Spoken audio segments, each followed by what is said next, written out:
Je m'appelle Marcus, j'ai 32 ans.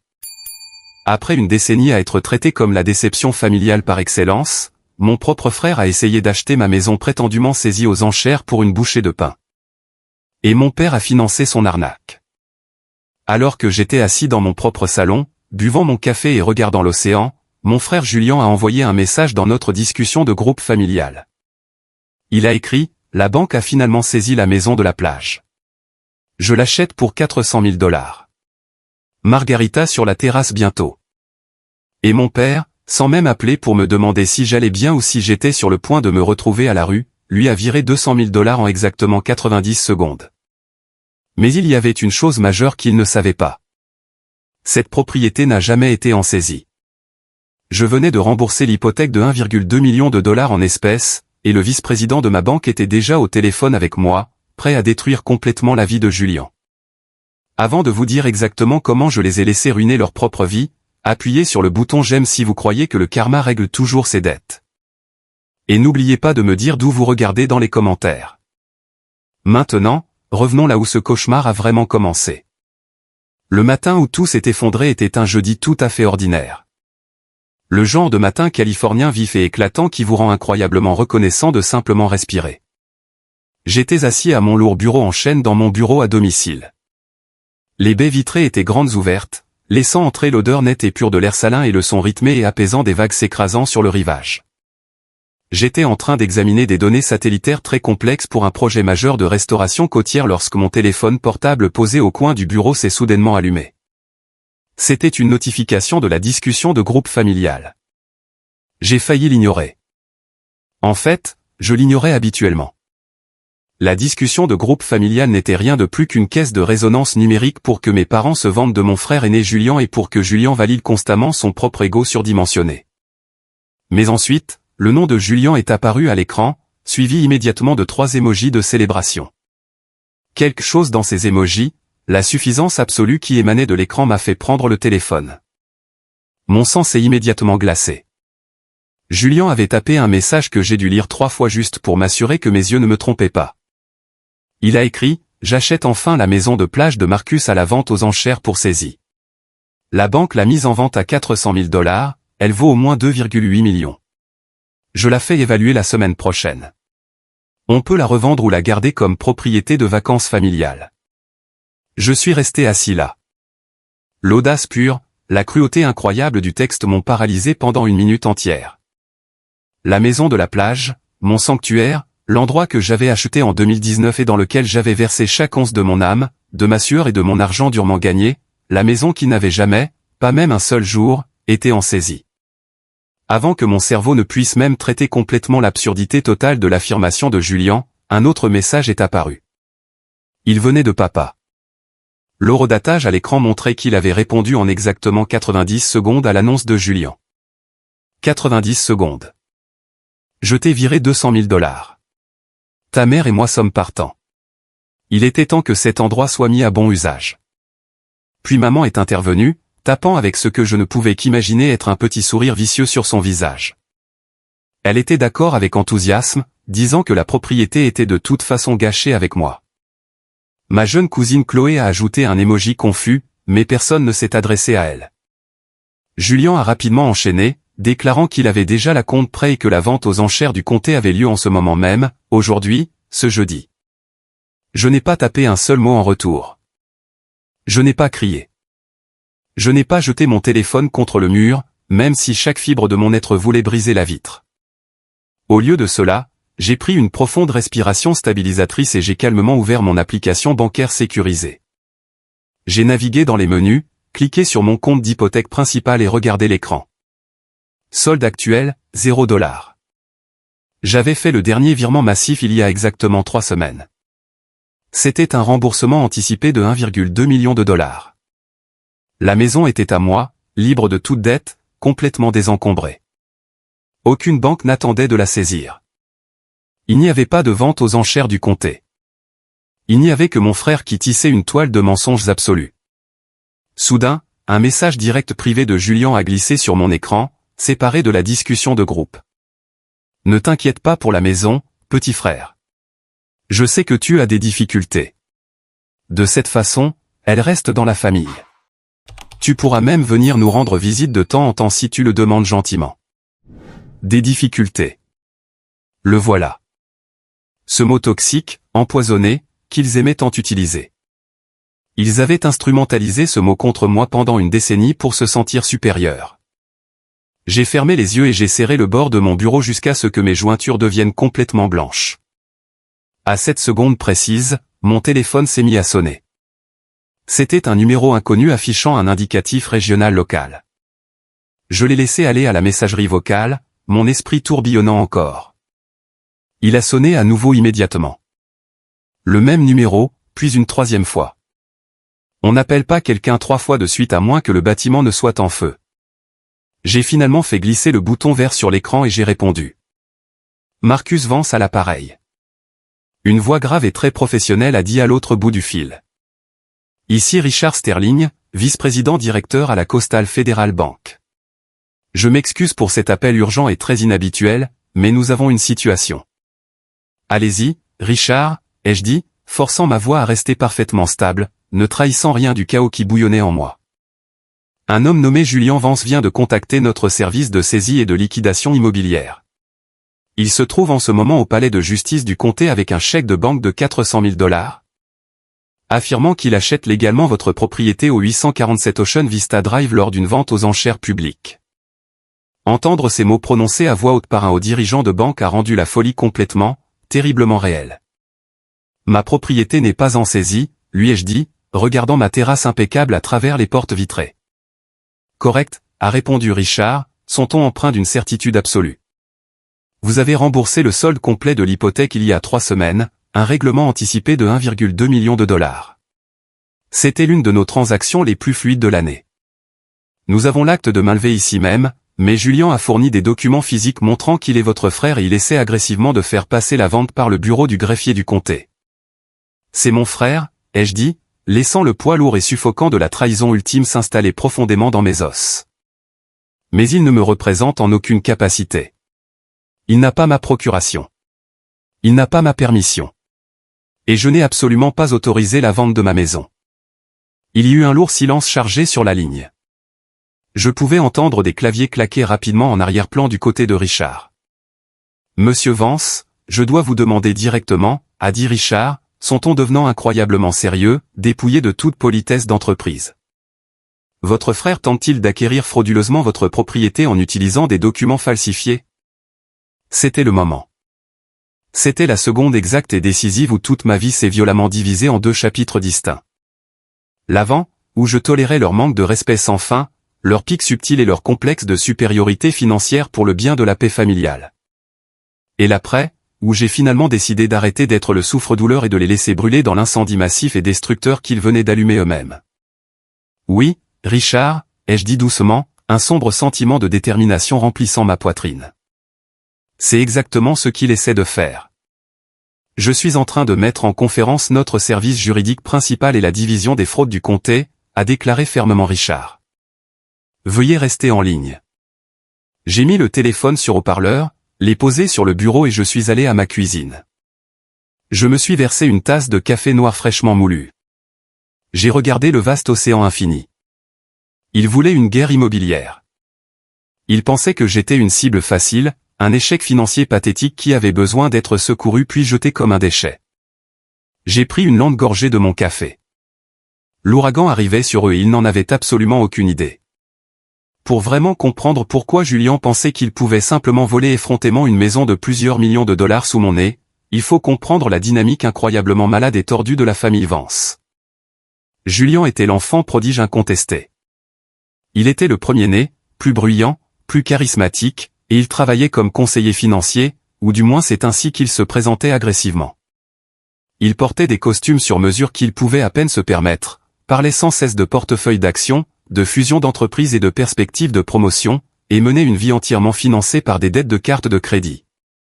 Moi, d'un autre côté, j'étais le paria de la famille, le mouton noir, la déception. J'ai choisi une carrière dans la technologie de la conservation marine. Quand j'ai annoncé à mes parents que je lançais une entreprise d'écotechnologie axée sur la préservation des océans, mon père s'est carrément moqué. Il m'a demandé quand j'allais abandonner ces bêtise de sauver les baleines, et trouver un vrai travail avec un vrai salaire comme mon frère.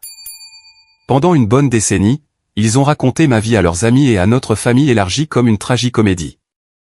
Ils croyaient fermement que mon entreprise était une blague, une crise de la quarantaine prolongée qui s'était produite au début de ma vingtaine. Ce qu'ils n'ont absolument pas réalisé, parce qu'ils n'ont jamais pris la peine de poser des questions sur les détails de mon travail, c'est que mon entreprise a obtenu d'énormes contrats gouvernementaux et privés de plusieurs millions de dollars. Ils ne savaient pas que mon travail de consultant en conservation marine me rapportait un revenu annuel incroyable à 6 chiffres très élevés. J'ai gardé le silence. J'ai appris très tôt que partager mes victoires avec eux était dangereux, car chaque fois que j'essayais de partager une étape financière, ils la transformaient en une arme pour me rabaisser. Je n'oublierai jamais le dîner de Thanksgiving il y a 2 ans. Le souvenir est gravé dans mon cerveau comme une cicatrice. Je venais de conclure un accord monumental avec une agence environnementale internationale et j'avais décidé de me faire plaisir. J'ai acheté un bateau de recherche de pointe à 85 000 $ pour étendre les capacités de mon entreprise et ses opérations sur le terrain. J'ai fait l'erreur catastrophique de montrer une photo du navire à table pendant que ma mère passait la sauce au canneberge. Papa a regardé la photo sur mon téléphone, complètement impassible, son visage se tordant en une grimace. Dépense inutile, Marcus. Tu fais juste le malin pour compenser ton manque total de plan de retraite. Tu devrais financer ton 401k ou créer un fonds d'études pour tes futurs enfants, pas acheter des jouets chers que tu ne peux pas te permettre. Pas même 10 minutes plus tard, Julien est arrivé. Il était intentionnellement en retard, faisant une grande entrée comme toujours. Il a nonchalamment jeté un jeu de clés lourdes et chères sur la table à manger, juste à côté de la dinde. Il venait de financer une Porsche toute neuve. C'était une décision financière terrible et désastreuse enveloppée dans une ingénierie allemande élégante. Mais papa lui a pratiquement fait une ovation debout là, dans la salle à manger. Il a tapé sur l'épaule de Julien, le qualifiant de génie financier qui comprenait comment projeter un succès massif pour attirer des clients riches et fortunés. Maman a passé le reste de la soirée à s'extasier sur la Porsche de Julien, tandis que mon bateau de recherche était constamment qualifié de « petit passe-temps peu pratique de Marcus ». Ce Thanksgiving fut la nuit exacte où je suis rentré chez moi, j'ai verrouillé la porte de ma belle maison de plage et j'ai créé le registre fantôme. J'ai ouvert mon ordinateur portable et créé une feuille de calcul privée hautement cryptée. Je l'ai appelée le registre fantôme parce qu'elle suivait méticuleusement les manières silencieuses et invisibles dont ma famille volait ma dignité et érodait mon estime de moi. Chaque fois qu'ils diminuaient mes accomplissements, chaque fois qu'ils oubliaient mon anniversaire tout en organisant d'énormes fêtes coûteuses avec traiteur pour Julien. Chaque fois qu'ils levaient les yeux au ciel quand je parlais, je le notais. Entrée numéro 12. Publication d'un article de recherche majeur évalué par des pairs. Papa a appelé ça une perte de temps massive parce que ça ne venait pas avec un gros chèque de bonus. Entrée numéro 34. Obtention d'un contrat de consultation d'entreprise massif. Maman m'a dit de lire les petits caractères et d'engager un avocat parce que les gens naïfs comme moi se font facilement arnaquer par les grandes entreprises. Entrée numéro 52. Remboursement intégral de mon hypothèque de 1,2 million de $ à 32 ans. Je n'ai même pas pris la peine de leur dire celui-ci. Je savais pertinemment qu'ils prétendraient simplement que j'avais eu de la chance ou m'accuseraient d'être irresponsable avec mes économies ou créditeraient d'une manière ou d'une autre les conseils financiers de Julien pour mon succès. Le registre fantôme m'a appris une vérité dure et indéniable. Vous ne pouvez pas acheter le respect, l'amour ou la validation de personnes qui sont profondément, fondamentalement investies dans votre échec. Ils avaient besoin que je sois pauvre.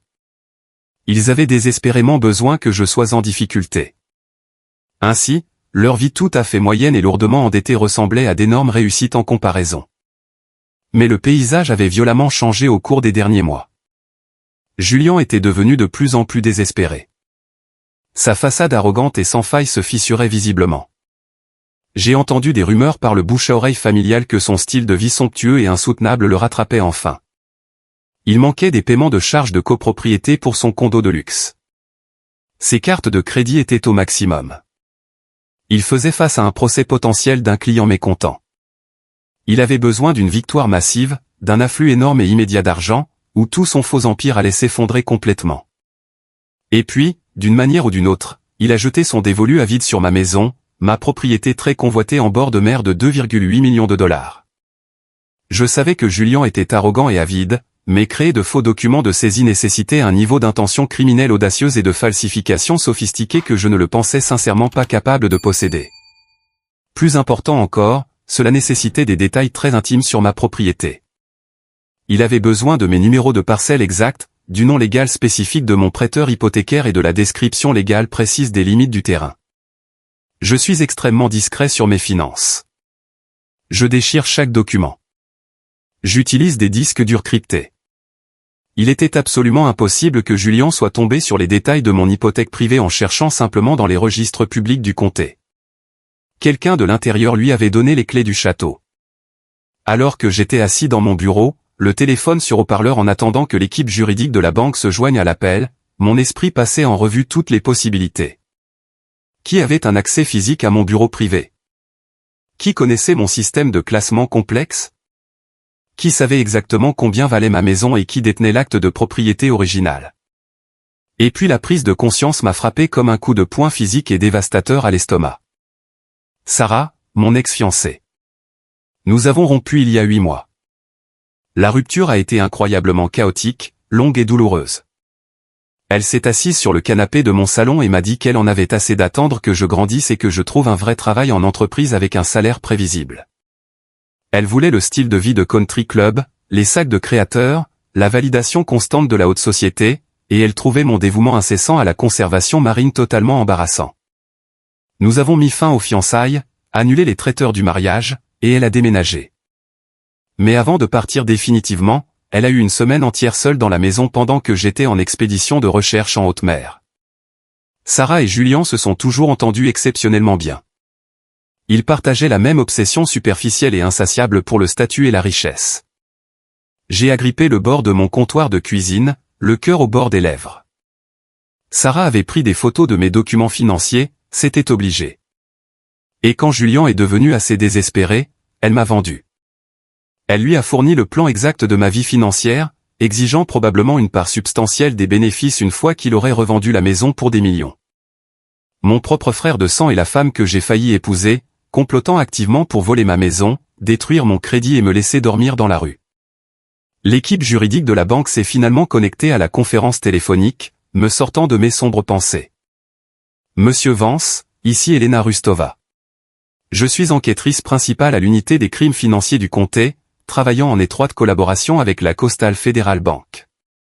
Nous avons officiellement interrompu la vente aux enchères. Bien, ai-je dit, ma voix baissant d'un octave, froide et détachée. Où se trouve Julien en ce moment? Il se trouve directement au guichet du hall principal du palais de justice, se disputant agressivement avec le greffier, a déclaré Elena. Il a présenté un chèque de banque physique de 400 000 $. Nous avons immédiatement gelé ce chèque, mais monsieur Vance, nous avons besoin de votre coopération totale et inconditionnelle pour engager des poursuites pénales. Ce n'est pas un malentendu familial.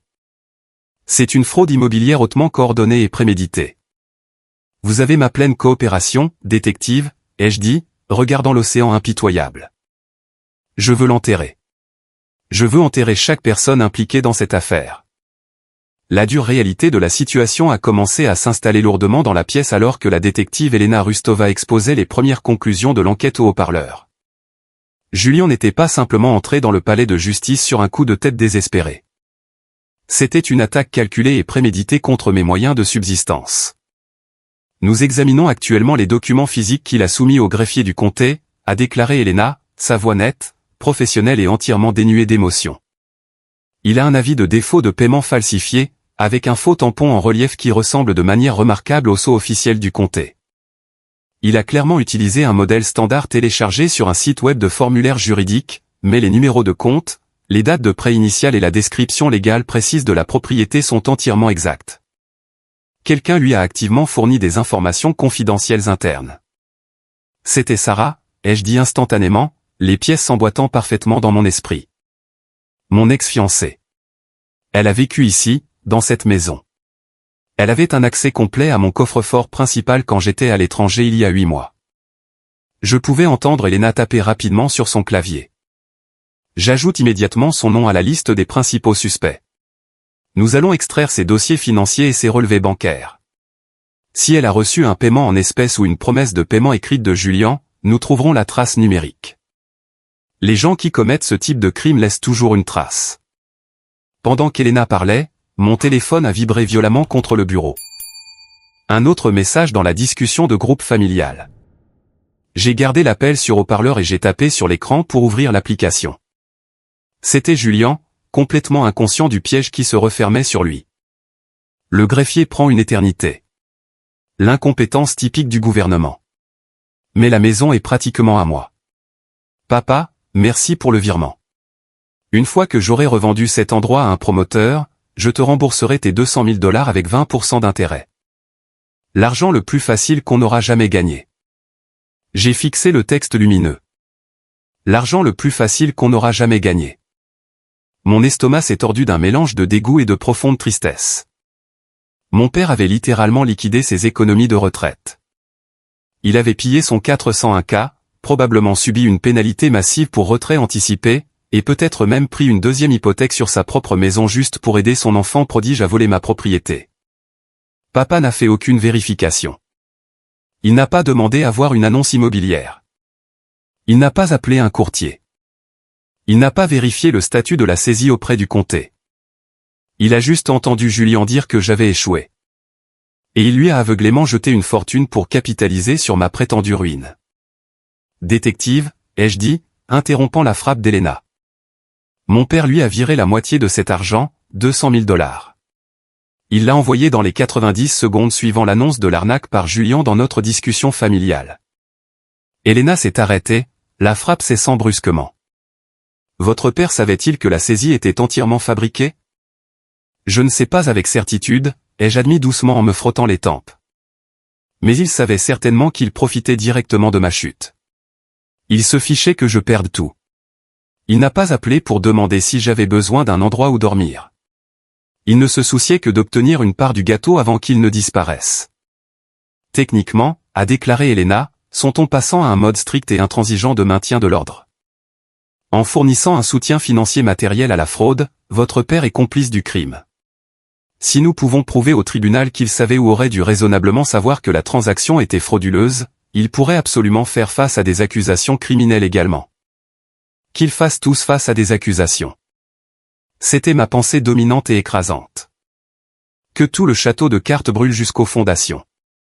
J'en avais fini de les protéger des conséquences de leurs propres actions toxiques. Procéder au gel des avoirs, ai-je dit au vice-président de la banque, Richard, qui écoutait toujours silencieusement en ligne. Ne laissez pas Julien quitter ce hall du palais de justice avec un seul centime. Et Richard. Oui, Marcus. Je veux que ce soit vous qui le lui disiez. Je veux qu'il l'entende du vice-président de la banque. Je veux qu'il sache que c'est moi qui tiens la laisse. Ce sera un immense plaisir, a dit Richard, avec une pointe d'acier dans la voix. J'ai raccroché le téléphone et je me suis dirigé vers mon lourd classeur en acier dans le coin du bureau. J'ai entré le code, ouvert le tiroir et sorti mon épais dossier impeccable de documents de propriété originaux. L'acte de propriété original, la police d'assurance titre détaillé, la glorieuse lettre de remboursement finale de la Coastal Federal Bank avec le solde à zéro, brillant et magnifique, imprimé en gras en bas. Je les ai disposés méticuleusement sur mon bureau. Ma forteresse était entièrement impénétrable. Julien avait apporté un couteau à beurre en plastique à un combat armé. Mais la trahison me piquait encore profondément. Il ne s'agissait plus seulement d'argent ou de la maison. C'était la joie pure et non frelatée qu'il prenait dans mon échec perçu. Julien organisait pratiquement une parade dans la discussion de groupe parce qu'il pensait sincèrement que j'étais en faillite. J'ai décidé de faire un peu de recherche numérique de mon côté pendant que la banque et la police tendaient leurs pièges. Je me suis connecté à mon ordinateur de bureau et j'ai effectué une vérification des antécédents sur les anciens comptes de Sarah. J'avais encore certains de ces anciens mots de passe enregistrés dans l'historique de mon navigateur, une faille de sécurité que je n'avais pas pris la peine de corriger. Je sais que je n'aurais probablement pas dû fouiner, mais je cherchais une preuve irréfutable, et je n'avais plus du tout la patience de jouer selon les règles de l'étiquette. J'ai accédé à un ancien disque cloud partagé que nous utilisions pour planifier notre mariage annulé, un disque qu'elle avait apparemment oublié d'effacer. C'était là, enfoui à 3 dossiers de profondeur, un dossier caché intitulé simplement « Contingence ». Je l'ai ouvert, le cœur battant dans ma poitrine. À l'intérieur se trouvaient des scans haute résolution, parfaitement éclairés, de mes relevés hypothécaires, de mes dossiers d'impôts fonciers, de mes numéros de routage bancaire et de l'acte de propriété de la maison de la plage. La date de création des fichiers remontait à exactement 7 mois, soit une semaine exactement avant qu'elle ne s'assoie sur mon canapé et ne rompe les fiançailles. Elle avait systématiquement et impitoyablement copié toute ma vie financière avant de franchir la porte. Et juste à côté de ces fichiers images se trouvait un document PDF téléchargé, une ébauche d'accord de non-divulgation, un NDA entre Sarah et Julien. Elle avait littéralement essayé de l'obliger légalement à lui donner une part de 20% de la vente de la maison de la plage en échange des documents volés. Je me suis adossé à mon lourd fauteuil en cuir et j'ai ri aux éclats. C'était un rire sombre, sans humour, qui a résonné brusquement dans la pièce vide. Ils étaient si incroyablement stupides. Ils avaient laissé une trace numérique longue d'1 kilomètre, rouge néon, que la police pouvait trouver. Mon téléphone a de nouveau vibré. Cette fois, ce n'était pas la discussion de groupe. C'était un appel entrant direct de ma cousine Chloé. Chloé était la seule personne de la famille élargie qui m'ait jamais traité comme un être humain normal. Elle était jeune, encore à l'université, entièrement dépendante du fonds d'études de ses parents, et restait principalement à l'écart du drame familial toxique. J'ai répondu immédiatement. « Salut, Chloé. » « Marcus » a-t-elle chuchoté, sa voix tremblant violemment, clairement terrifiée. « Marcus, que se passe-t-il » La discussion familiale devient complètement folle. Julien dit qu'il achète ta maison aujourd'hui. Est-ce que tu vas bien? As-tu besoin d'un endroit où rester? Tu peux dormir sur le canapé de ma chambre d'étudiant. La pure préoccupation désintéressée dans sa voix a presque brisé ma résolution. Je vais bien, Chloé. Je ne perds pas la maison. Je te le promets. Mais Julien est en train de commettre un crime grave au niveau de l'État en ce moment, lui ai-je dit sans détour, décidant de ne pas mâcher mes mots. La maison est payée. Elle m'appartient en pleine propriété. Julien a falsifié des documents légaux pour essayer de la voler. Chloé a eu un hoquet de surprise au bout du fil. Oh mon Dieu, je le savais. Je savais que quelque chose n'allait pas du tout. Elle a fait une pause et je l'ai entendue prendre une profonde respiration tremblante, essayant de se calmer. Marcus, je dois te dire quelque chose et ça me rend physiquement malade de le dire. Qu'est-ce que c'est, ai-je demandé, ma prise se resserrant sur le téléphone. Dimanche dernier, je suis allé dîner chez tante Éléanore et oncle Arthur, tes parents. Julien était là. Je suis entré dans la salle à manger quelques minutes en avance et ils avaient des papiers étalés sur toute la table en acajou. Julien montrait une fausse lettre de la banque à ta mère. Je suis resté dans le couloir. Je l'ai entendu. Mon sang s'est arrêté de circuler dans mes veines. Ma mère. Oui, a sangloté doucement Chloé. Julien lui a dit qu'il avait un type qui pouvait faire en sorte que les tampons du comté aient l'air totalement réels. Il était nerveux. Et tante Éléanore, Marcus, ta mère, l'a regardé droit dans les yeux, lui a tapoté la main et a dit « Fais-le ». Il est temps qu'on donne une leçon définitive à Marcus sur son arrogance. Il se croit tellement meilleur que nous avec ses rochers de l'océan et ses petits bateaux. Elle savait, Marcus. Elle savait que les papiers étaient faux, et elle lui a donné sa bénédiction explicite pour ruiner ta vie. J'ai fermé les yeux. Le registre fantôme n'était pas assez long pour contenir ce niveau de trahison. Ma propre mère, la femme qui m'a donné naissance, qui m'a élevé, s'était assise à sa table de salle à manger et avait activement sanctionné mon exécution financière juste pour apaiser son propre ego amer et tordu. Merci, Chloé, ai-je dit. Ma voix était complètement dépourvue de toute émotion reconnaissable. Reste complètement en dehors de la discussion de groupe. Ne les préviens pas. Ne dis pas un mot. Assieds-toi simplement et regarde le feu d'artifice. Qu'est-ce que tu vas faire, a-t-elle demandé, sa voix minuscule. Je vais les laisser se noyer, ai-je répondu et j'ai raccroché le téléphone. La tempête se formait violemment juste au-dessus du palais de justice du comté, et j'étais assis complètement, étrangement, paisiblement dans son œil. Je n'ai pas crié. Je n'ai pas jeté d'objet. Je suis entré tranquillement dans ma cuisine moderne, je me suis préparé un sandwich à la dinde avec une précision exacte, et j'ai attendu que la machinerie institutionnelle lourde et impitoyable du système bancaire et des forces de l'ordre local fasse son travail. La détective Elena Rustova m'avait promis une résolution rapide et brutale, et je la croyais. J'ai gardé mon téléphone appuyé contre ma tasse de café sur le comptoir, regardant la discussion de groupe familial défiler. C'était une étude psychologique fascinante et horrifiante en temps réel. Julien devenait incroyablement impatient au palais de justice. Le greffier dit qu'il y a un blocage de sécurité sur le système, a tapé Julien, ajoutant un emoji de visage agacé. Probablement juste un bug informatique. Le chef de service sort du bureau pour me parler maintenant. Mon Dieu, les fonctionnaires sont silents. Maman a répondu immédiatement, son texte dégoulinant d'une fausse chaleur maternelle. Reste confiant, chérie. Ne te laisse pas intimider.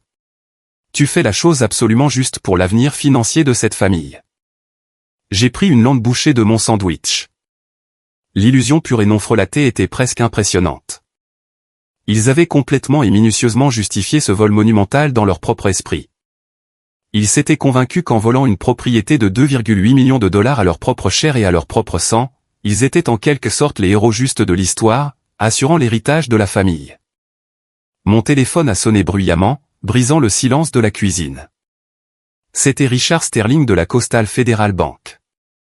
Marcus, a dit Richard, et je pouvais entendre la sombre satisfaction professionnelle vibrer dans sa voix. Le piège est tendu. La sécurité du palais de justice a complètement verrouillé les sorties avant. La détective Rustova a 2 officiers en civil qui se déplacent dans le hall pour le flanquer au moment où nous parlons. Je suis sur le point d'appeler directement le bureau du greffier et de leur demander de passer le téléphone à Julien. Mettez-moi en ligne, ai-je exigé, ma voix froide et dure. Coupez mon microphone pour qu'il ne m'entende pas respirer. Je veux juste écouter son monde s'effondrer. Fait, a dit Richard. Un clic sec, une brève sonnerie, puis le son ambiant du hall animé du palais de justice a filtré à travers mon haut-parleur. J'ai entendu la voix du greffier, légèrement nerveuse, mais respectant le protocole. Monsieur Vance, monsieur, j'ai le vice-président directeur de la banque détentrice du privilège au téléphone. Il doit vous parler directement pour lever ce blocage sur votre chèque.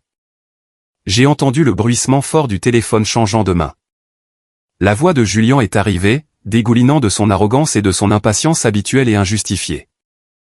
Ici Julien Vance. Écoutez, je ne sais pas quel est ce retard massif, mais j'ai un chèque de banque certifié ici même. Traitez simplement ce fichu transfert de titre pour que je puisse sortir d'ici. Monsieur Julien Vance. La voix de Richard Sterling a retenti à travers la ligne. Autoritaire, lourde et complètement dénuée de chaleur. Ici Richard Sterling de la Coastal Federal Bank. J'appelle concernant la propriété située au 847 Ocean Vista Drive. Ouais, la propriété saisie, a dit Julien, claquant des doigts avec impatience. Finissons-en. J'ai un départ de golf au Country Club à 14h. Il n'y a pas de saisie, monsieur Vance, a déclaré clairement Richard, articulant chaque syllabe. La propriété au 847 Ocean Vista Drive est la pleine propriété de monsieur Marcus Vance. L'hypothèque a été entièrement remboursée il y a 3 semaines. Un règlement anticipé de 1,2 million de dollars. Silence. Un silence pur, absolu, magnifique de la part de Julien au bout du fil. Je pouvais presque entendre les rouages de son cerveau s'arrêter brutalement et catastrophiquement. Quoi, a finalement balbutié Julien. Son ton arrogant avait complètement disparu, instantanément remplacé par un couinement aigu de panique authentique. Non, non, non. C'est impossible. Il est fauché. C'est un raté. J'ai vu l'avis de défaut de paiement. J'ai les papiers ici. Vous n'avez pas vu d'avis de défaut de paiement, a contré doucement Richard, resserrant les taux. Parce que le document que vous tenez dans votre main en ce moment est un faux avéré. Votre tentative explicite d'acheter cette propriété en utilisant des documents de comté falsifiés constitue une tentative de fraude immobilière, un faux et usage de faux, et un vol qualifié. Écoutez-moi bien. Julien a commencé à élever la voix, la panique pure se transformant en une colère défensive sauvage. Vous ne savez pas de quoi vous parlez. L'annonce était en ligne. Je l'ai vue. Il n'y a pas d'annonce, a répondu sans effort Richard, démantelant les mensonges de Julien avec une précision d'entreprise. Et en raison de cette tentative de fraude flagrante, nous avons gelé de façon permanente votre chèque de banque de 400 000 $ en attendant une enquête criminelle massive. Ce gel inclut spécifiquement le virement de 200 000 $ de votre père, Arthur Vance. Vous ne récupérerez pas cet argent aujourd'hui, ni probablement jamais. Vous ne pouvez pas geler mon argent, a crié Julien, perdant complètement son sang-froid, sa voix résonnant bruyamment dans le hall du palais de justice. C'est le fonds de retraite de mon père. Vous ne pouvez pas faire ça. Je veux parler à mon avocat tout de suite. Ce serait très conseillé, monsieur, a dit Richard, son ton devenant d'une froideur absolue. Parce que si vous vous retournez maintenant, vous verrez la détective Rustova de l'unité des crimes financiers se tenir juste derrière vous. À travers le haut-parleur du téléphone, j'ai entendu un hoquet de terreur aiguë de la part de Julien. Puis une nouvelle voix est entrée dans le flux audio. La détective Elena Rustova. Julien Vance. La voix d'Elena était tranchante, autoritaire et ne laissait aucune place à la négociation. Retournez-vous lentement et placez vos mains à plat sur le comptoir. Ne tentez pas de fuir. Ne résistez pas. Attendez, attendez, a crié Julien, sa voix se brisant comme celle d'un enfant. C'est un énorme malentendu. J'essayais juste d'aider mon frère. C'est une affaire de famille privée. J'ai tendu le bras et réactivé mon microphone. Je me suis penché près du téléphone, m'assurant que ma voix serait clairement audible à travers le récepteur dans son oreille. Ça a cessé d'être une affaire de famille, ai-je dit doucement, m'assurant que ma voix coupait nettement à travers le chaos du hall. À la seconde exacte où tu as essayé de voler ma maison, Julien. Julien s'est figé complètement. Marcus, est-ce que... Es-tu sur cet appel? Oui, ai-je dit. Et Julien, bonne chance pour ton départ de golf. Je me suis à nouveau mis en sourdine. J'ai entendu le cliquetis métallique lourd des menottes en acier se resserrer fermement autour de ses poignets. Le son des sanglots frénétiques et pathétiques de Julien, suppliant les officiers de le laisser partir, a résonné à travers la ligne alors qu'il tirait ses bras avec force derrière son dos. Richard Sterling a remercié le greffier professionnellement et a mis fin à l'appel. J'ai posé mon téléphone sur le bureau. Le silence est revenu dans mon bureau, mais il semblait entièrement différent maintenant. Il ne semblait plus solitaire. Il semblait incroyablement pur. Mais l'explosion ne faisait que commencer. L'affaire du palais de justice était réglée, mais la vraie guerre était sur le point d'éclater dans la discussion de groupe familial. Ils étaient sur le point de réaliser que le fils qu'ils traitaient comme un déchet absolu venait de déclencher l'effondrement total de leur monde entier. Et j'étais prêt pour chaque seconde de cela. À la seconde où l'appel avec la banque s'est terminé, je me suis adossé à mon lourd fauteuil de bureau en cuir et j'ai simplement regardé l'écran de mon smartphone. Je n'ai pas eu à attendre longtemps. Il a fallu exactement 30 secondes pour que l'implosion nucléaire absolue commence. La discussion de groupe familial, qui avait été une parade ininterrompue de vantardises, de célébrations et d'auto-félicitations toute la matinée, a soudainement changé de ton si violemment que j'en ai eu le vertige. Cela a commencé par un texto frénétique et plein de fautes de frappe de Julien. Il a écrit « Papa, qu'est-ce qui se passe putain ?» Le greffier a appelé la police. Ils ont gelé le chèque. Ils ont gelé ton virement de 200 000 $. Appelle la banque tout de suite. Avant que papa ne puisse même répondre, un autre texto de Julien est arrivé. Celui-ci clairement tapé par quelqu'un avec les mains tremblantes et le cœur battant la chamade. Marcus, as-tu dit à la banque que j'essayais de voler ta maison? Dis-leur que c'est une erreur. Appelle-les tout de suite et arrange ça. Ils me mettent les menottes. Puis il y a eu un silence radio absolu de la part de Julien car, comme je le savais bien, la détective Elena Rustova venait de confisquer son téléphone comme preuve principale dans une enquête pour crime majeur. Puis papa est entré dans la discussion, ses textos rayonnant l'autorité arrogante qu'il a toujours maniée comme une massue. Marcus, qu'est-ce qui se passe bordel? Julien dit qu'il se fait arrêter. Pourquoi la banque a-t-elle gelé mes 200 000 $? C'est mon argent. J'ai retiré ça de ma retraite et de la valeur nette de notre maison. Règle ça tout de suite. Maman est intervenue immédiatement après lui. Son texto rayonnait pratiquement son arrogance toxique habituelle et son manque total d'empathie. Marcus, arrête de faire une crise pour un bien immobilier que tu n'utilises même pas correctement. Appelle Julien tout de suite et éclaircis ce malentendu. Tu mets cette famille dans l'embarras en public. Un malentendu. C'était le mot qu'elle avait activement choisi d'utiliser. Falsifier des documents légaux du comté, tenter de voler une propriété en bord de mer de 2,8 millions de $ et conspirer pour me laisser complètement en faillite n'était qu'un petit malentendu familial à ses yeux. J'ai pris une capture d'écran haute résolution de l'historique de discussion, en m'assurant que les eurodatages étaient parfaitement visibles, et je l'ai enregistré dans un dossier crypté sécurisé intitulé « Preuve ». J'ai tapé exactement une réponse. C'était le dernier message que j'enverrai jamais à ce groupe toxique. J'habite ici. C'est ma résidence principale et mon bureau à domicile. J'ai remboursé l'hypothèque de 1,2 million de dollars il y a 3 semaines. La maison est à moi, libre de toute dette. Julian a tenté d'acquérir frauduleusement ma propriété en utilisant des documents gouvernementaux falsifiés. La banque et la police enquêtent actuellement sur lui pour plusieurs crimes. Je n'ai rien autorisé de tout cela et je ne retirerai pas les charges. J'ai appuyé sur envoyer. Puis, avec un sentiment profond et écrasant de paix m'envahissant, j'ai définitivement quitté la discussion de groupe. J'ai entièrement supprimé le fil de conversation.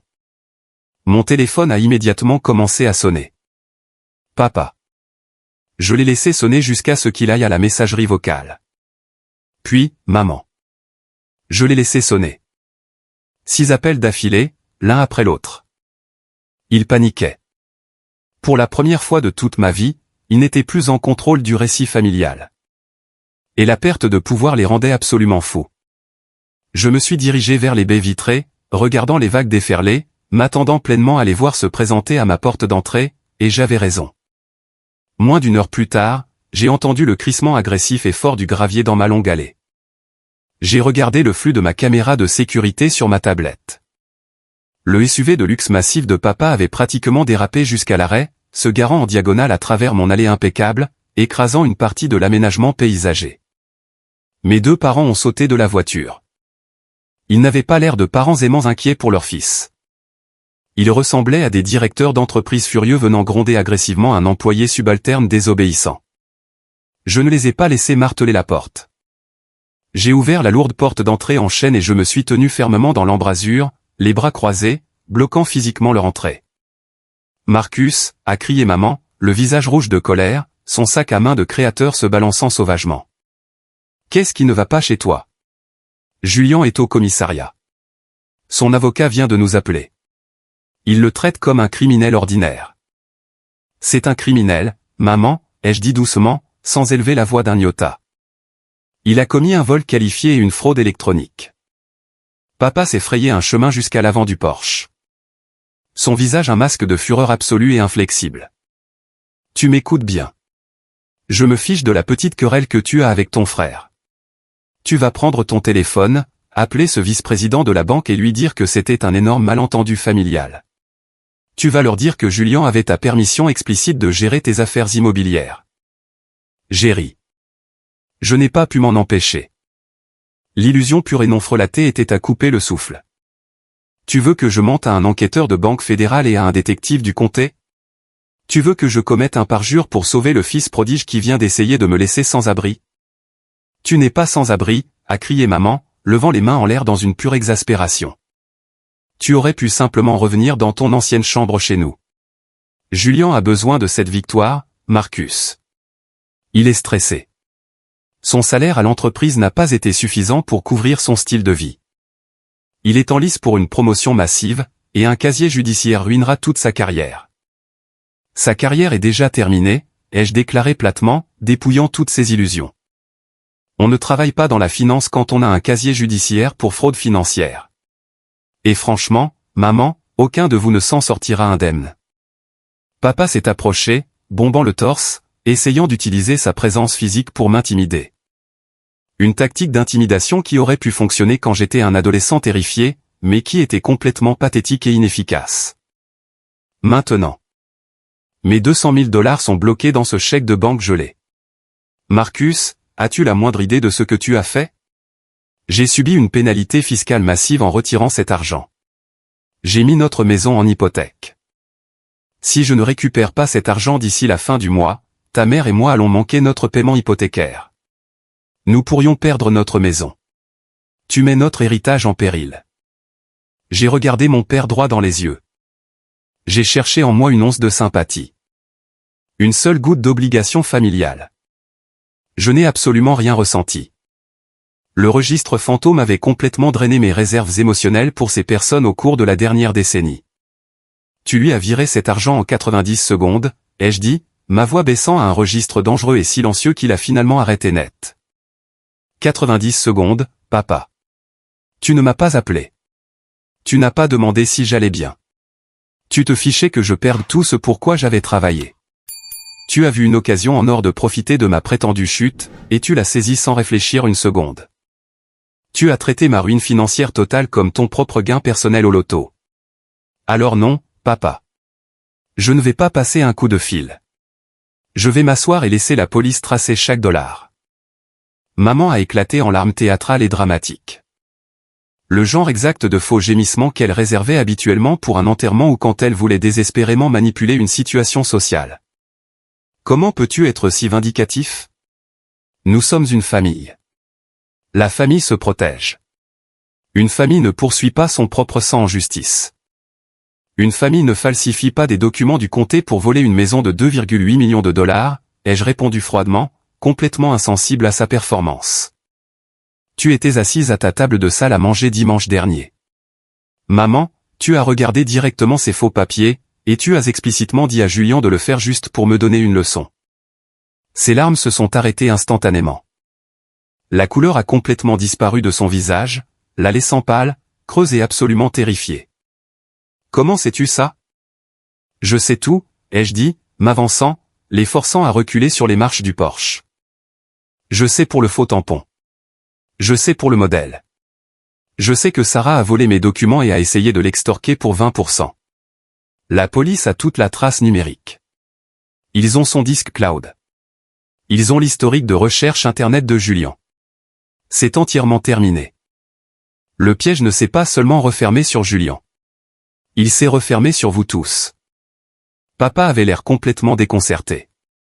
La certitude absolue dans ma voix perçait enfin son crâne épais. Marcus, tu dois arrêter ça. S'il te plaît, asseyons-nous avec l'avocat de Julien et réglons ça tranquillement. Nous pouvons régler ça à l'amiable. Ne porte pas plainte. Je n'ai plus le choix, ai-je menti sans effort. J'avais pleinement l'intention de porter toutes les accusations possibles, mais je voulais qu'il ressente le poids écrasant et inarrêtable du système judiciaire. C'est une affaire d'État maintenant. Le procureur de district la poursuit agressivement. Je ne suis que la victime sur le papier. Maintenant, si vous voulez bien m'excuser, je dois me rendre au commissariat pour faire ma déclaration officielle sous serment. Vous devriez probablement y aller aussi. Je suis sûr que Julien aura besoin de quelqu'un pour payer sa caution. J'ai claqué la lourde porte en chaîne directement à leur nez. J'ai verrouillé le peine dormant. Je les ai écoutés se disputer bruyamment et méchamment sur mon Porsche pendant encore 5 minutes avant qu'ils ne remontent finalement dans leur SUV de luxe et ne s'éloignent à toute vitesse. Ils pensaient toujours que je faisais juste une crise de colère enfantine. Ils croyaient encore fermement qu'ils pouvaient manipuler le système juridique de la même manière qu'ils avaient manipulé notre dynamique familiale pendant 30 ans. Ils marchaient droit dans le piège ultime de leur propre fabrication. Et la meilleure partie, le plus grand rebondissement de toute la décennie n'était même pas encore tombé. J'ai attrapé mes clés de voiture, je suis monté dans mon camion et j'ai commencé le long trajet vers le commissariat du centre-ville. Il était enfin temps de lever le rideau sur la vie pathétique et difficile qu'ils pensaient que je menais et de leur montrer la réalité absolue et sans phare de qui j'étais réellement. En entrant dans le commissariat du centre-ville, l'air semblait épais et lourd, sentant légèrement le café rassis, le nettoyant pour sol industriel et le pur désespoir humain. J'ai été immédiatement reconnu à la réception, escorté au-delà du bureau animé par un officier en uniforme et conduit directement au bureau privé de la détective Elena Rustova. Elle m'attendait, d'épais dossiers en manie déjà étalés méticuleusement sur son bureau en métal. « Monsieur Vance » a dit Elena, se levant pour me serrer la main. Sa poignée était ferme, ses yeux vifs et profondément analytiques. « Merci d'être venu si rapidement. Votre frère est actuellement dans la salle de détention B. Son avocat, un homme nommé Victor Rossi, est arrivé il y a environ 20 minutes. Vos parents attendent également dans le hall principal, faisant beaucoup de bruit, exigeant agressivement de parler au chef de la police. Laissez-les faire une scène, ai-je dit, prenant place en face de son bureau, croisant ma cheville sur mon genou. Cela ne fera que faciliter infiniment le travail du procureur lorsqu'ils examineront les profils psychologiques de toutes les personnes impliquées. Où en sommes-nous exactement avec les preuves matérielles? Elena a tapoté un dossier remarquablement épais. C'est une affaire en béton, indéniable. Nous avons exécuté un mandat de perquisition rapide sur le smartphone et les appareils numériques de Julien. Nous avons trouvé le site web exact où il a acheté le modèle de document de saisie. Nous avons trouvé sa longue chaîne de mails avec votre ex-fiancée Sarah négociant activement le transfert de vos documents financiers très sensibles. Nous avons même trouvé une ébauche d'un accord de non-divulgation qu'elle a essayé de lui faire signer pour protéger son paiement. C'est incroyablement accablant. J'ai hoché la tête, sentant une vague de satisfaction froide et clinique m'envahir. Et les fonds?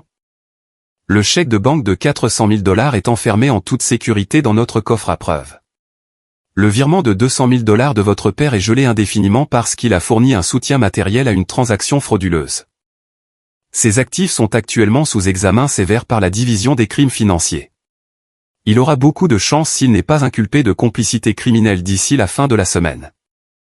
Juste à ce moment-là, on a frappé sèchement et arrogamment à la porte en verre dépoli du bureau. Avant même qu'Elena ne puisse donner la permission d'entrer, la porte s'est ouverte. C'était Victor Rossi, l'avocat de la défense de Julien, qui coûte cher.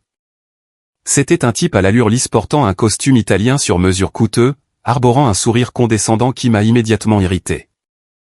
Juste derrière lui, l'air absolument furieux mais légèrement intimidé par la forte présence policière, se trouvaient mes parents. « Détective Rustova », a dit doucement Victor, ignorant entièrement ma présence dans la pièce. « Je représente Julien Vance. Je crois qu'il y a eu une réaction excessive et malheureuse ici aujourd'hui. Mon client agissait dans la conviction sincère, bien que erronée, que la propriété de son frère était en grande difficulté financière. Il tentait un sauvetage familial, un acte de pure générosité, pas de fraude. » J'ai laissé échapper un rire rauque et amer qui a percé la tension dans la pièce. Générosité?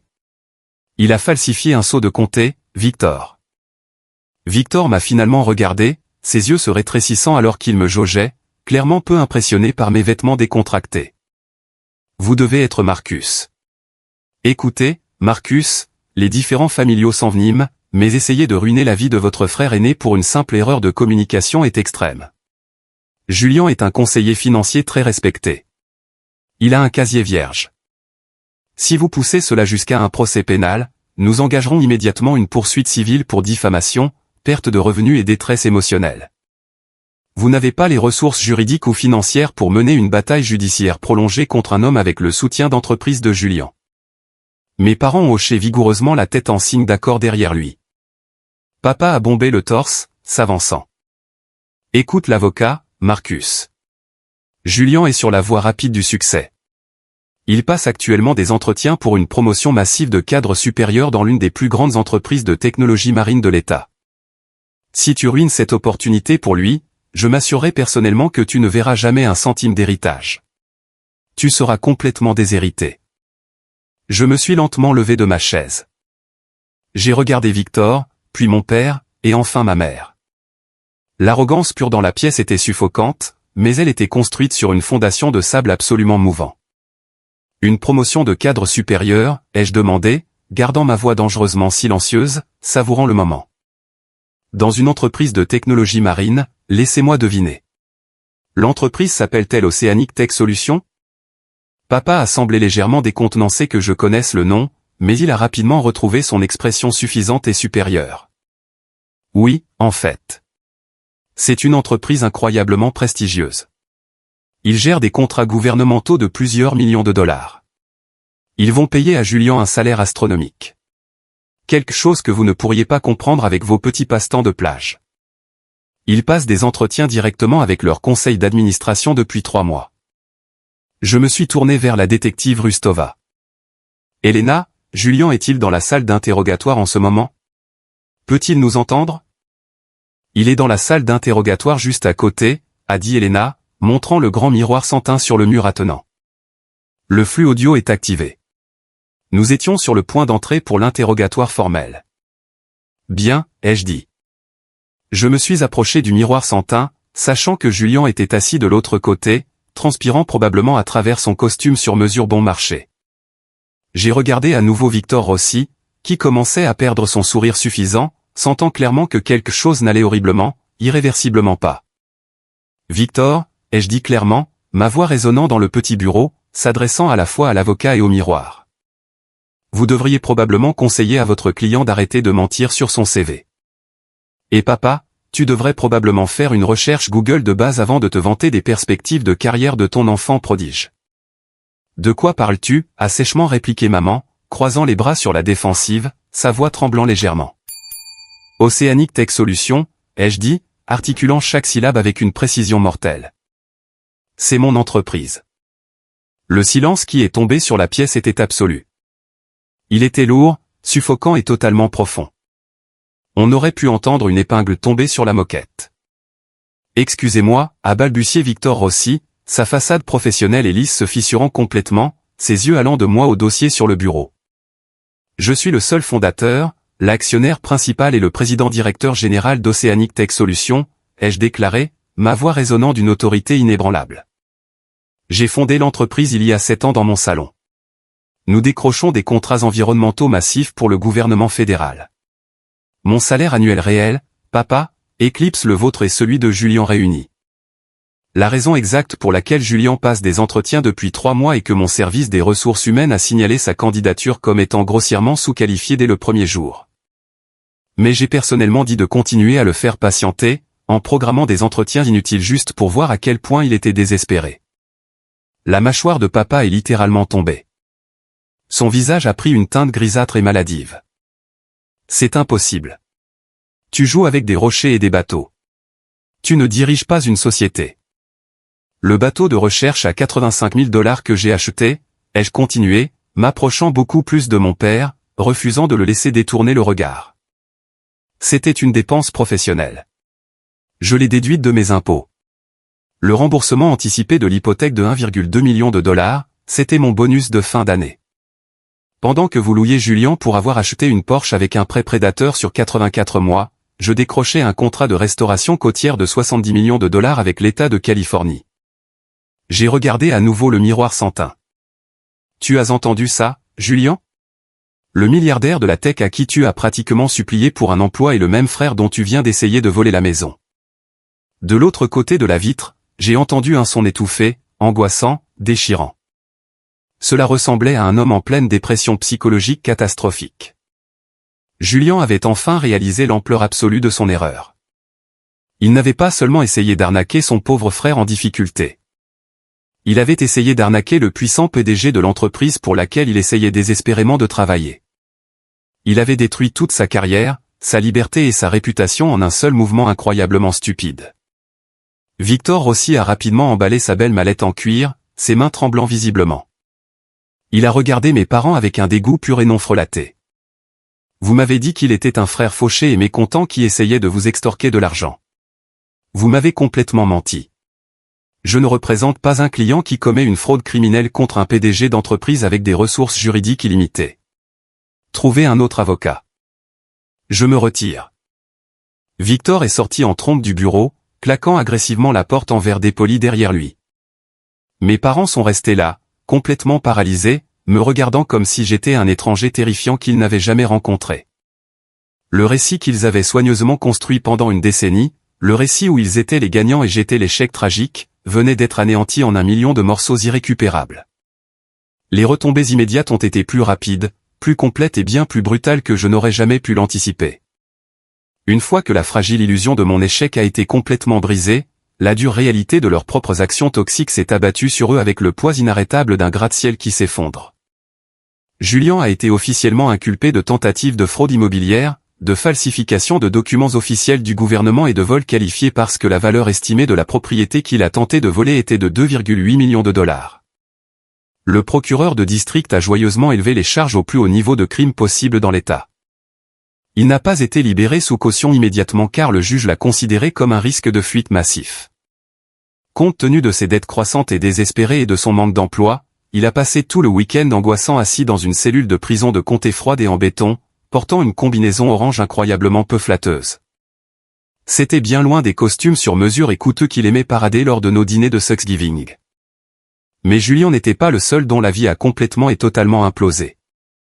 Sarah, mon ex-fiancée traîtresse et croqueuse de diamants, pensait honnêtement qu'elle avait exécuté le crime en col blanc parfait.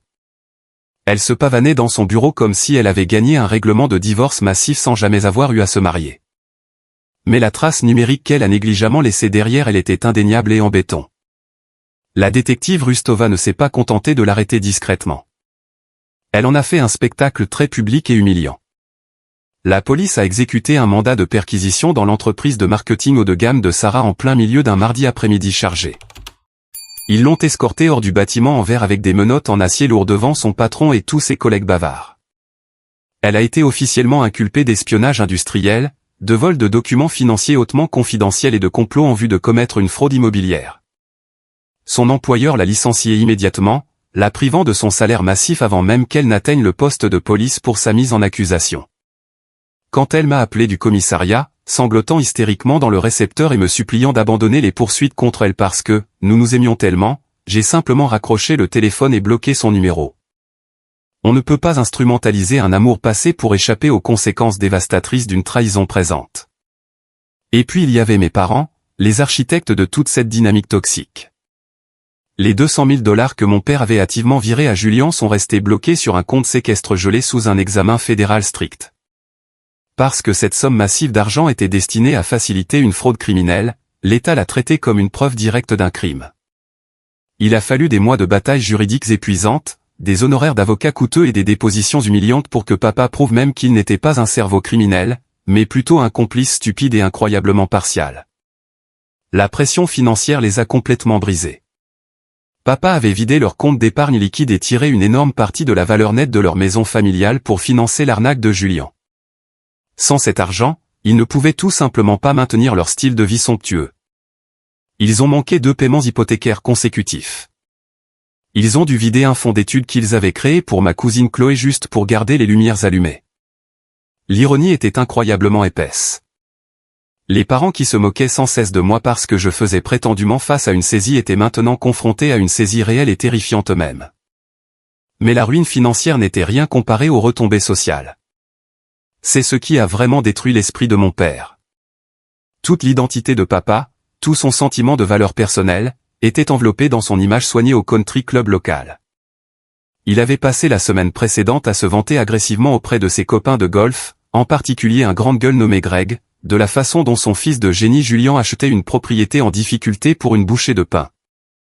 Un incroyable retournement immobilier qui leur rapporterait des millions. Eh bien, il s'est avéré que la fille de Greg travaillait comme assistante juridique au palais de justice du comté. Elle a personnellement vu Julian se faire arrêter dans le hall.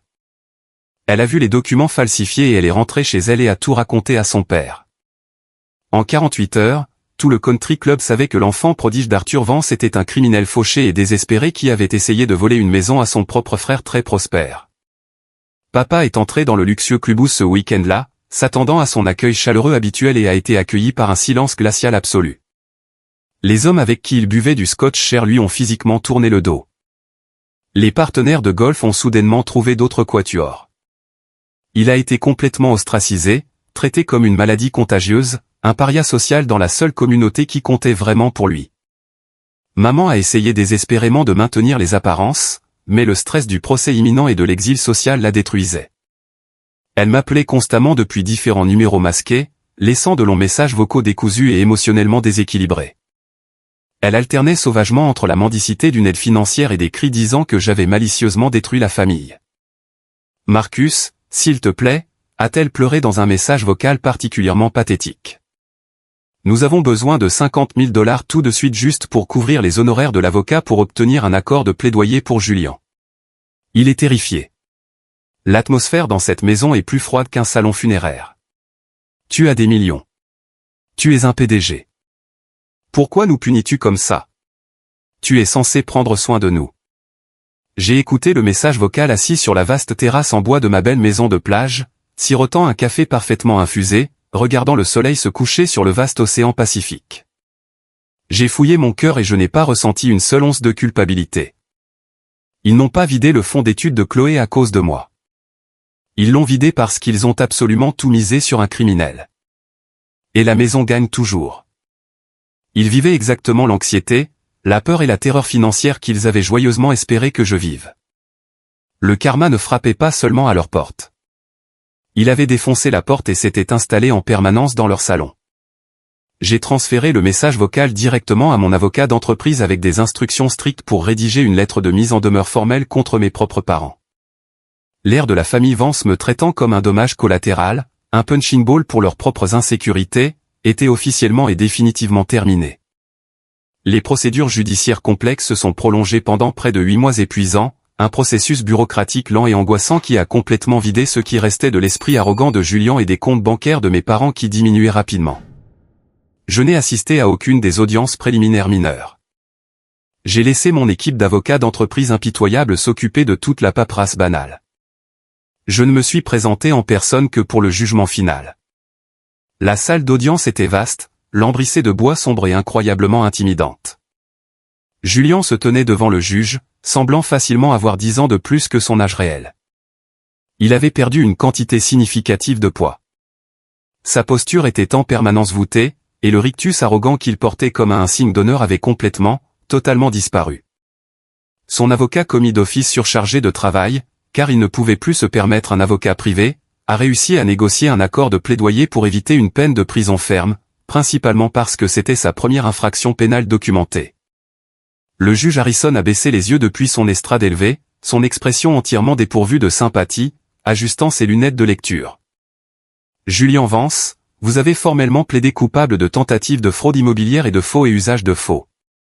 Vos actions étaient hautement préméditées, malveillantes et visaient un membre vulnérable de votre propre famille. Vous êtes par la présente condamné à 5 ans de probation stricte sous surveillance, 500 heures de travaux d'intérêt général obligatoires et une amende de restitution de $50 000 pour couvrir les frais de justice de la victime. De plus, en raison de la nature de vos crimes, il vous est définitivement interdit de détenir des licences fiduciaires ou de travailler dans le secteur financier dans l'État de Californie. J'ai regardé les épaules de Julian se soulever alors qu'il sanglotait doucement, brisé. Il avait perdu sa carrière lucrative, sa réputation impeccable et tout son avenir. Tout cela parce qu'il ne pouvait tout simplement pas supporter l'idée que j'ai quelque chose de bien. Il voulait me détruire, et au lieu de cela, il s'est complètement détruit lui-même. Papa était assis tout au fond de la galerie publique, ressemblant à un homme brisé et anéanti. Il avait réussi à éviter les accusations de complicité criminelle en coopérant pleinement avec l'enquête de police et en admettant sa négligence pure et époustouflante dans les archives publiques. Mais il a perdu près de $60 000 en frais de justice juste pour laver son nom et sa précieuse réputation sociale était en lambeaux absolus.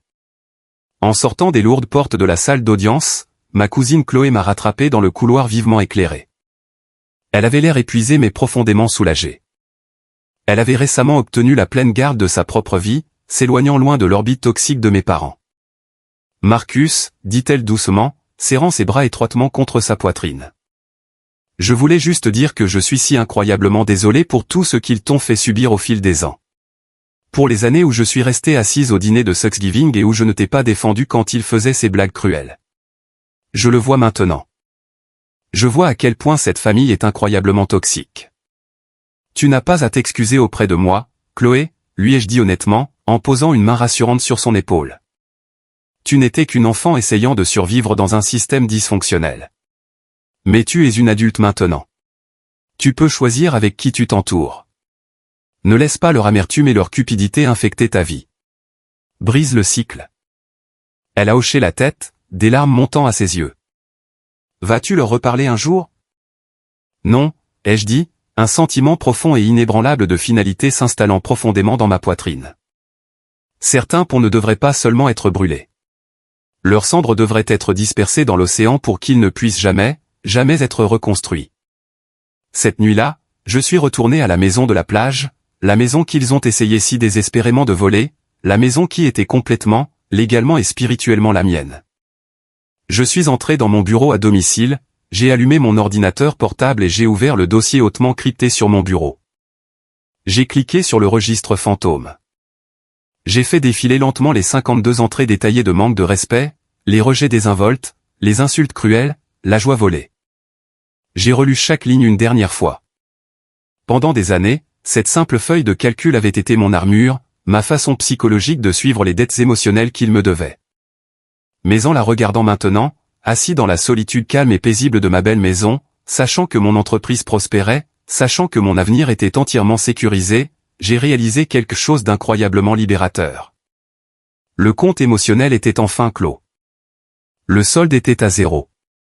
Je n'avais plus besoin de continuer à compter ce qui m'avait été pris parce que j'étais bien trop occupé à documenter ce que je construisais. J'ai sélectionné les 52 lignes, appuyé sur la touche de suppression et vidé la corbeille numérique. Le registre fantôme avait disparu pour toujours. Il avait rempli son rôle, et je n'avais plus besoin de porter ce lourd fardeau. Quelques semaines plus tard, mon entreprise, Oceanic Tech Solutions, a fait la couverture d'un grand magazine d'affaires national. L'article de plusieurs pages mettait en lumière notre travail révolutionnaire dans la restauration des récifs coralliens endommagés et mentionnait un nouveau programme de bourse massif que je venais de financer entièrement pour les biologistes marins émergents. Je n'ai pas envoyé une copie du magazine à mes parents. Je ne leur ai pas envoyé de lien numérique pour leur frotter mon succès au nez. Je l'ai simplement laissé exister dans le monde, sachant que mon succès était le mien seul et que leur absence permanente était le plus grand cadeau qu'ils m'aient jamais donné par inadvertance. Parfois, la vengeance la plus puissante n'est pas une dispute à grands cris dans une allée ou une confrontation dramatique dans une salle d'audience. C'est simplement de s'éloigner, de construire une vie incroyable et impénétrable, et de laisser les gens qui vous ont radicalement sous-estimé regarder de l'extérieur pendant que vous vous élevez plus haut qu'ils ne pourraient jamais le comprendre. Merci beaucoup d'avoir écouté mon histoire. S'il y a une chose massive que j'ai apprise de tout ce cauchemar, c'est ceci: votre valeur n'est pas déterminée par les gens qui refusent de la voir. La famille est censée être une fondation solide, pas une ancre lourde qui essaie de vous entraîner sous l'eau. Vous avez le droit absolu d'établir des limites infranchissables, de protéger votre paix et de vous éloigner de quiconque, même des parents de sang, qui traitent votre succès comme une insulte à leur existence. Avez-vous déjà fait face à quelque chose de similaire avec votre propre famille? Avez-vous déjà dû couper complètement les ponts pour vous sauver? Partagez votre histoire dans les commentaires ci-dessous et n'oubliez pas d'aimer et de vous abonner pour ne pas manquer la prochaine aventure. Restez fort, protégez votre paix et je vous verrai dans la prochaine vidéo.